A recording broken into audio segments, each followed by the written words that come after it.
Desconfíen siempre del gobierno, eso es lo que dice nuestro invitado. Ustedes ya le conocen, es Rubén Manso, es inspector del Banco de España en excedencia, socio del despacho de regulación financiera Manso Olivar, profesor de la Universidad de Alcalá. Rubén, buenas noches. Muy buenas noches, Ana. Solo con la contraportada ya uno se puede hacer a la idea. Desconfíen siempre del gobierno es el mejor consejo que se puede dar a nadie. O como dijo Ronald Reagan, las 9 palabras más peligrosas en inglés son: hola, soy del gobierno y estoy aquí para ayudar. Y en ese orden, añado yo, ¿por qué los gobiernos también ayudan o no? Yo creo que ayudan poco, aunque presumen de estar todo el día ayudándonos, ¿no? Se parecen a esos padres que no dejan crecer a los hijos, ¿no? A base de ayudarlos en exceso, no dejarles tomar sus propias decisiones ni responsabilizarse de sus actos. O sea que lo que necesitamos es menos Estado, más sociedad. Menos Estado, más sociedad. ¿Y más mercado también? Y más mercado, pero un mercado independiente del Estado, ¿no? Eres valiente, ¿eh? Porque decir eso de más mercado en los tiempos que corren... Sí, yo sí creo que más mercado, pero bien entendido el mercado, porque con la crisis se dice, aquí lo que ha habido es un fracaso del capitalismo, un fracaso del mercado. Yo digo, no, perdone usted, es que al mercado no se le ha dejado actuar. El mercado, llevado a sus últimas consecuencias, habría producido, por ejemplo, en el sector bancario, muchas quiebras y cierres. Y yo siempre he sido un defensor de que eso habría sido la solución al problema del sistema financiero, como ha ocurrido en otros sectores. Otros sectores se han saneado, ¿por qué?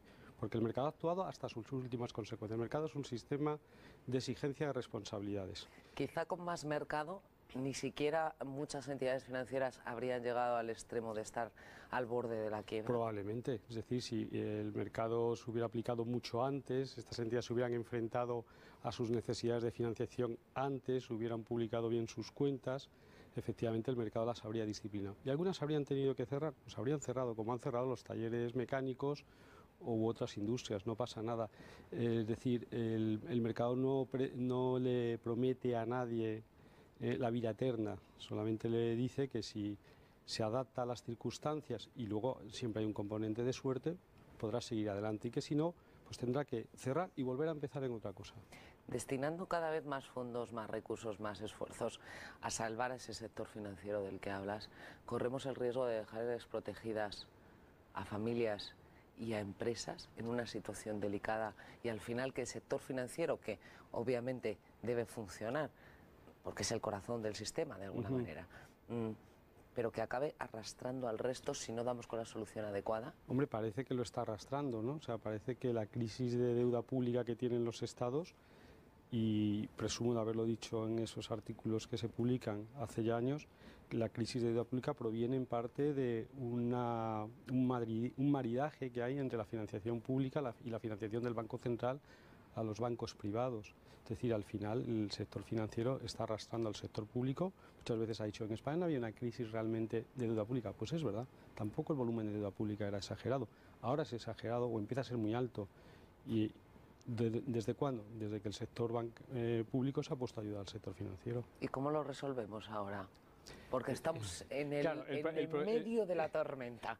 Con esa filosofía, con esos principios de más sociedad, más mercado, menos Estado, más individuos, ¿cómo resolvemos el problema que tenemos? Claro, el problema es que ya hemos embrollado mucho, entonces a veces ya incluso a los que nos declaramos muy liberales en temas económicos nos cuesta, parece, sostener, o caemos en la trampa, digamos, del enemigo ideológico. Pues yo creo que probablemente nos tengamos que parar en algún momento y, aunque sea duro, dejar caer instituciones y ver gobiernos presentar suspensiones de pagos y quiebras. Grecia es un caso clarísimo. Pero no la están dejando presentar esa suspensión de pagos. No, claro, entre otras cosas porque no la dejamos o no la invitamos a dejar el euro, ¿no? Sería una solución para Grecia. Hoy ha ido Angela Merkel a Grecia. Sí, ya hemos visto las calles. De alguna manera a respaldar a ese gobierno que está en una situación complicada y probablemente, eso no nos lo han dicho, a negociar el tercer rescate, porque el problema no es Grecia, el problema es también quién le ha prestado dinero a Grecia, que se lo hemos prestado todos. ¿Cuánto dinero podríamos perder los españoles? ¿10.000 millones? No lo sé exactamente. Hemos prestado a Grecia. Pero también hay que ver una cosa, ¿no? Y es que Alemania a veces también, y yo estoy bastante más cerca de las posiciones de Merkel que de otras, Alemania también a veces parece que quiere chupar y soplar. Es decir, usted es acreedor, y si usted exige mercado, austeridad y tal, tiene también que asumir lo que le pasa a un acreedor en esas circunstancias, que es que a veces no cobra. Es decir, probablemente tengamos que ir a quitas fuertes, a quitas a los estados, los acreedores de Grecia no tendrán que cobrar, y que eso le va a causar problemas a los bancos alemanes. Pues ese es el riesgo de prestar, por eso han cobrado ustedes intereses. ¿Y eso puede ocurrir también con España? Podría ocurrir con España, pero es que probablemente la solución venga por ahí, es decir, vamos a hacer lo que se hace en el sector privado, un sistema parecido a un concurso. ¿Tiene un concurso de acreedores, una suspensión de pagos ordenada? Ordenada, y vamos a ver qué es lo que debemos, qué es lo que se puede pagar, y aunque el papel de los acreedores en principio no es perder, para eso hay alguien antes que los acreedores, que suelen ser los capitalistas, pero no es el caso en este caso, valga la redundancia, pues los acreedores también tienen que pensar que pueden perder. Es decir, lo que no podemos es construir un mundo sin riesgo. Claro, les estamos diciendo a los bancos alemanes, ustedes van a cobrar sí o sí, porque estos países van a hacer lo que yo les diga. Y probablemente ni haciendo lo que yo les diga lleguen ustedes a cobrar, o al menos las condiciones financieras tendrán que ser muy blandas para que ustedes puedan llegar a cobrar. Es curioso, aquí todos entonces nos estamos haciendo trampas en el solitario, incluso Alemania. Incluso Alemania, claro, pero es eso, vuelvo a lo del mundo sin riesgo, ¿no? Es decir, siempre se habla de que lo que justifica el beneficio, lo que justifica las primas de riesgo, todo eso ¿qué es? El riesgo, pero el riesgo a veces se concreta, y el riesgo a veces se concreta en pérdidas.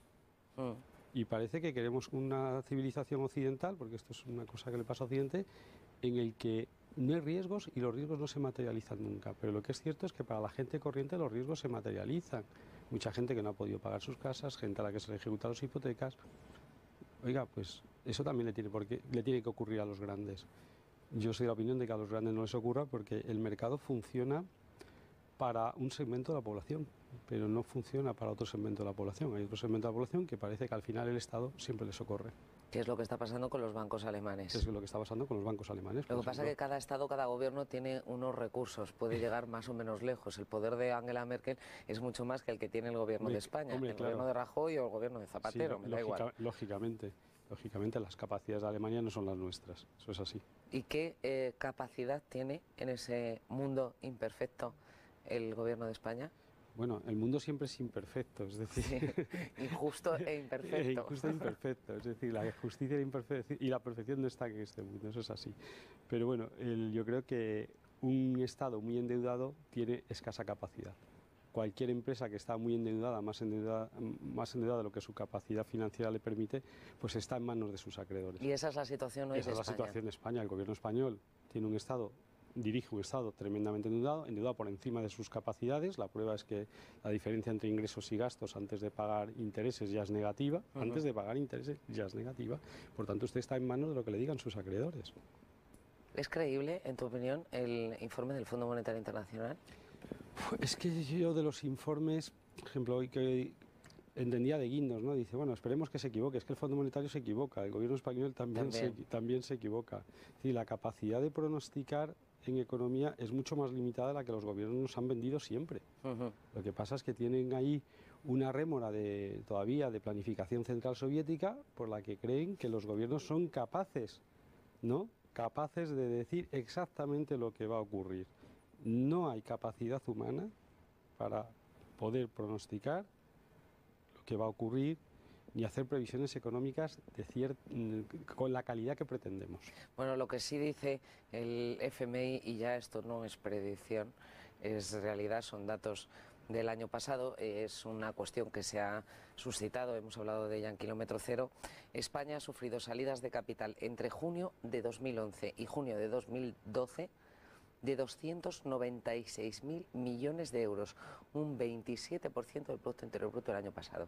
Es una barbaridad. Eso es una barbaridad, y eso a pesar de que en los últimos meses, y si uno compara julio con julio, que son los últimos datos que yo he revisado, la balanza por cuenta corriente y la balanza no va mal, o sea, no va mal, es decir, se nota que las compañías que se dedican a la exportación pues van mejorando. El sector privado ha hecho un ajuste que no ha hecho el público, ¿verdad? El sector privado ha hecho un ajuste, pero la desconfianza hace que los inversores extranjeros estén retirando sus capitales de aquí, y uno de los principales perjudicados de esa retirada de capitales es el Estado, que ha pasado a tener que colocar toda su deuda prácticamente en manos de los bancos españoles, porque el capital extranjero ni suscribe deuda española, deuda pública española, y además la que tenía la está vendiendo.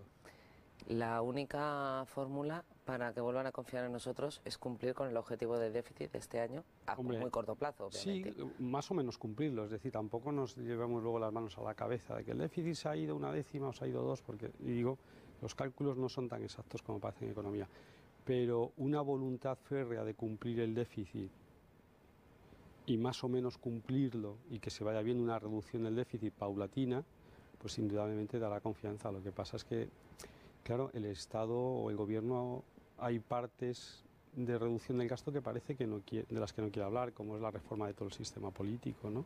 Sobre todo la parte que afecta al grupo político. Es el ajuste pendiente. El ajuste pendiente, ¿no? Porque otro tipo de ajustes poco a poco los va emprendiendo. Y parece que la gente, no estamos como en Grecia, los va aceptando, ¿no? Oiga, pues la educación se ha recortado la sanidad. Yo creo que todo el mundo entiende, como le pasa en su casa, que cuando no llega, no llega, y punto, y no hay más. Sin embargo, oiga, la superestructura estatal que tenemos, cuando digo estatal, quiero decir, incluye autonomías, entidades locales, pues ahí parece que nadie quiere entrar. Pues estaremos atentos a ver los próximos movimientos. Desconfíen siempre del Gobierno, dice nuestro invitado, son sus artículos, se los recomiendo. Rubén, felicidades por este libro, con una edición preciosa. Muchas gracias, al editor sobre todo. Y muchas gracias por estar aquí esta noche. Muchas gracias a ti, Ana.